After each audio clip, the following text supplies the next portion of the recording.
Nakatakdang sumabak ang ilang estudyanteng Pinoy sa gaganaping Eco Marathon sa Kuala Lumpur, Malaysia. Yan ay babalita ni Rod Macena.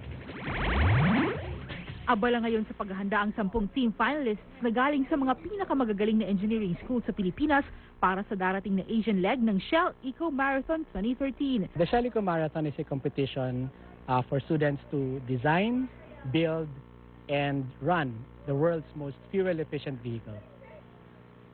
Kasama sa mga inaabangan ng prototype at urban concept cars ng De La Salle University na nakakuha rin ng Technical Innovation Award noong nakaraang taon. Ang aim talaga ng competition is to boost fuel efficiency and also helping the environment. Our goal is to make the best record for the Philippines. Nagbabalik din ang Technological Institute of the Philippines para sa mas pinahusay na TIP Urban at Prevo 2. Yung sasakyan namin, it is made of lightweight materials. Nin-improvise namin siya para ma-meet namin yung layo tsaka yung speed, tapos makatapos siya ng track. Hindi rin magpapahuli ang PUP Manila sa kanilang prototype entry na gawa naman sa indigenous materials.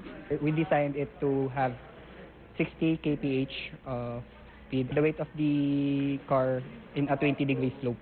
Inaasahang malaki ang tsansa ng Pilipinas na makapag-uwi ng parangal sa darating na kompetisyon. Sa Pilipinas ang nakatakdang ganapin ang susunod na Shell Eco Marathon sa 2014.